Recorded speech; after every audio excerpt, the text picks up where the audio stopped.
je crois qu'on ne peut pas ignorer qu'il y a des partenariats réussis quand même. Je ne sais pas, par rapport à l'Afrique du Sud, le Ghana qui est présenté actuellement comme le bon élève, un modèle pour beaucoup d'Africains, et qui est résolument entré dans la mondialisation. C'est un acteur dans les nouvelles technologies, dans ces échanges-là, les médias, la communication. Il y a des pays qui sont, par exemple le Botswana, on salue la bonne gestion de ces affaires. Bon, est-ce que on ne peut pas, même tout en étant critique, reconnaître qu'il y a des partenariats qui sont favorables aux pays africains concernés? Je peux répondre à ça, Yves Réseau, et j'ai encore deux questions. Ensuite, on passera la parole à la salle. Merci. Sur le partenariat, je vais y répondre, mais il faut que notre professeur Collier puisse avoir sa réponse. Parce que. Voilà, il n'est pas là et oui, mais c'est important parce que ça a quand même trompé toute l'Afrique et on a perdu en termes de budget, je vous assure, pratiquement environ 8 budgets de 8 États africains. Avez-vous déjà vu un avocat qui plaide un cas, ou plutôt des cas africains, et qui les perd systématiquement? Systématiquement. Est-ce que vous choisirez cet avocat-là? C'est ça le problème qui se pose. Un avocat est censé vous défendre. Il peut perdre, il peut gagner. Mais s'il perd systématiquement, il y a un problème.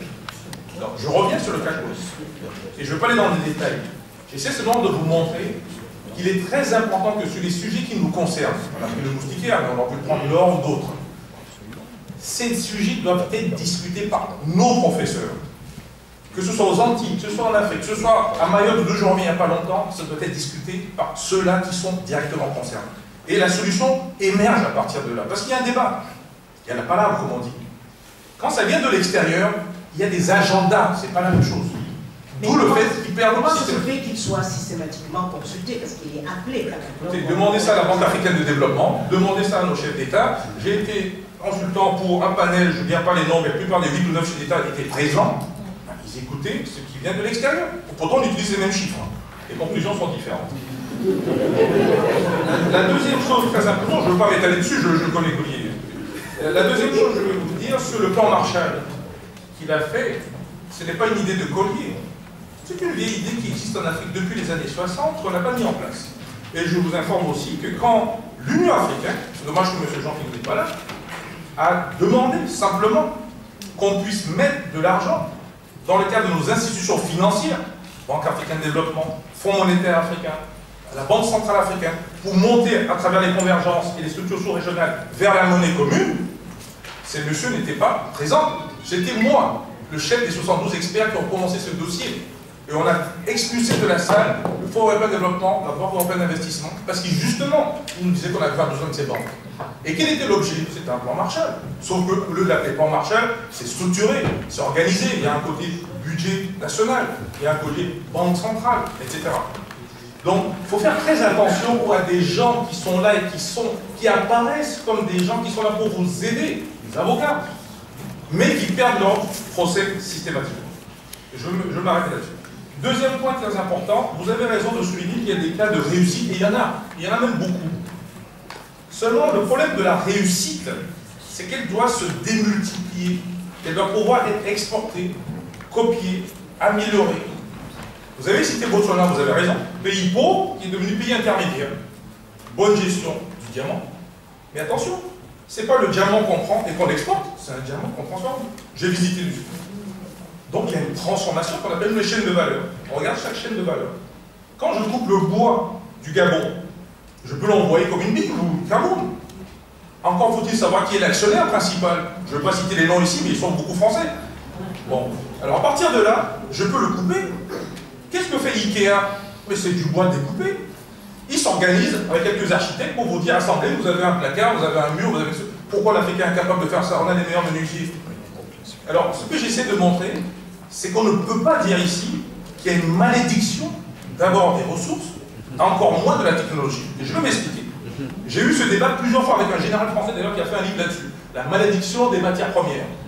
Je lui ai posé une seule question. Je dis, monsieur le général, parce que vous n'êtes pas mon général, monsieur le général, si le pétrole, qui est une matière première, ou le café, le cacao, était ici à Paris, partout en banlieue, parce que le centre va s'occuper, c'est une malédiction?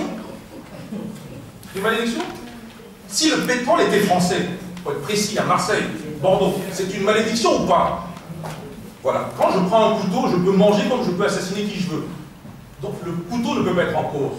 La matière première ne peut pas être en cause. Ce qui est en cause, c'est la gestion de ce que nous faisons, de ce qui ressort si nous arrivons à faire des recettes de cette matière première.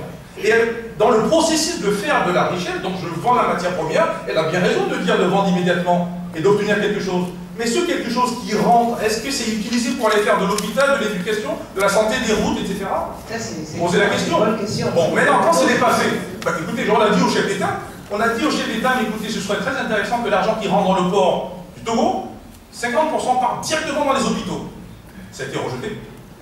Pourquoi? Parce que ces dirigeants, non seulement le Togo, mais plusieurs pays, ces dirigeants ne sont pas la représentation du peuple. Donc par définition, ils ne vont pas travailler pour le peuple. J'ai attaqué, on peut le citer, Western Union, tout le monde envoie son argent par là-bas. Pourquoi? J'ai dit, mais écoutez, on est dans une zone euro, franc CFA. Voici un ami qui va vous parler du franc CFA. Quand j'envoie l'argent de Vienne à Paris, 0 francs, ça me compte IBAN. Quand je l'envoie donc de Paris à n'importe quel pays francophone d'Afrique, ça doit être 0 francs aussi. Donc gratuit. Pourquoi devons-nous payer par un système privé? Mais demandez à nos chefs d'État, c'est eux qui donnent les conditions, les facilités, les codes d'investissement sont ouverts pour ces gens-là, pas pour tout le monde, etc. Donc il y a un problème de collusion d'un certain nombre de dirigeants à des postes de responsabilité que j'appelle les maillages décisionnels africains qui échappent aux Africains. Et certains experts, dont des professeurs, je ne citerai plus les noms maintenant, sont des spécialistes pour les identifier et parce que ce n'est pas tout le monde qui comprend bien ce qui se passe, pour réorienter les choses en faisant croire que si vous vendez immédiatement la matière première, alors vous êtes riche. Oui, vous êtes riche. Mais pour combien de temps? Oui, vous êtes riche. Mais la matière première que vous vendez, ça sert à 10 000 choses. On a parlé que des choses comme café, cacao, mais pour penser au coltan, ça rentre dans tous les systèmes pour monter les fusées. Je ne vais pas m'appesantir dessus. Troisième point très important qui me semble, et qui a été dit ici, la technologie. Alors là, c'est mon domaine, là, je ne peux pas laisser passer. J'ai une mission qu'on va attaquer avec 9 pays africains, peut-être 12, avec l'Afrique du Sud d'ailleurs, justement pour la poser une seule question. Comment se fait-il que des grandes entreprises, dans l'or, dans le pétrole, n'arrivent pas à faire de la valeur ajoutée au service des populations? D'abord pour eux-mêmes, parce qu'il faut faire du profit, et au niveau de leur population. Mais on a été rejeté pour la plupart des États, et petit à petit, des États justement démocratiques, Ghana en fait partie, ont accepté. Et là, vous touchez du doigt le problème. C'est qu'il y a deux types de gens qui créent de la richesse sur le continent noir en général, parce que je vais élargir cette fois-ci. Il y a des gens qui vont faire de la richesse en utilisant ou en usurpant les fonctions de l'État, généralement négativement.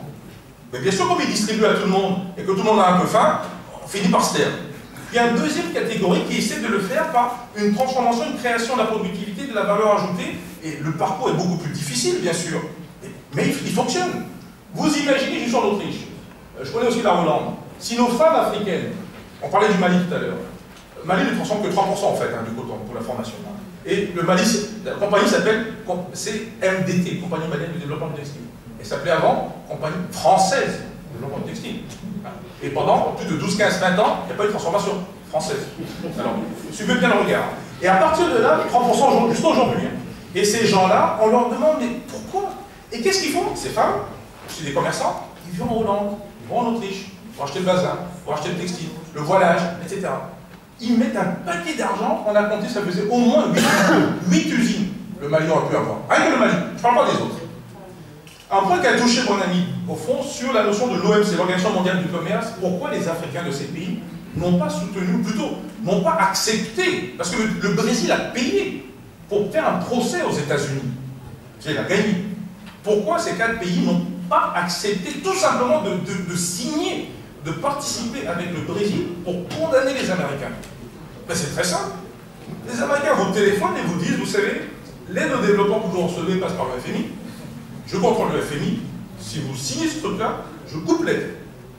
Concrètement, c'est la plupart de vos salaires du secteur public qui ne fonctionnent plus, qui ne sont pas là. C'est une révolution dans le pays. Alors vous êtes chef d'État, vous avez le dilemme, vous dites oui ou non. Je rajoute un point plus qu'on est dans le dossier aujourd'hui. L'Azawad, l'histoire du Mali, je le suis de très près. Tout le monde a attaqué le président ATT, que je connais personnellement. Mais écoutez, posez-vous bien la question. Ce monsieur, c'est un général, hein, c'est un général qui a fait la Russie, il s'en fout du système français en tant que tel. Pourquoi les armes ne sont pas venues au moment où il avait envoyé ses troupes pour justement s'attaquer à Al-Qaïda, à Sardine et toute la bande là-bas, qui sont des grands voyous, il faut les voir, ils sont des violeurs, des mangeurs, ils sont tous gros d'ailleurs. Alors qu'en région musulmane, on a peut-être la barbe, on est plutôt mince. Voilà. Alors, je fais le signe comme ça qu'il faut aller vite parce que... Dernier point rapidement, justement, c'est important aussi, nous n'avons pas de carte géologique. J'ai fait plusieurs fois Madagascar. Quand vous regardez les cartes que vous donne, c'était la France qui avait colonisé dans le temps, mais ces cartes ne sont pas exactes. Il y a plein de matières premières qui n'apparaissent pas sur la carte. Allez faire une analyse de votre radio et prenez un appareil à la loupe. Vous n'allez rien voir de votre maladie.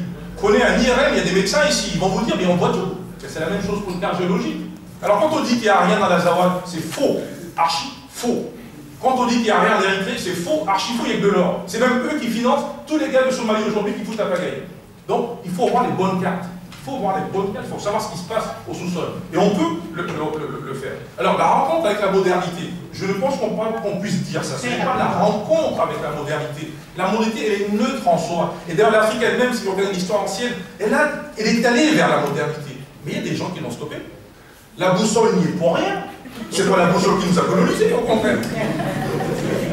Et je vais finir sur les capacités de négociation. C'est vrai. Mais une capacité de négociation, c'est de l'information. Si nous avons mis tous nos étudiants, tout le budget d'éducation pour aller faire des doctorats en philosophie du XVIe siècle où on parle comme ça,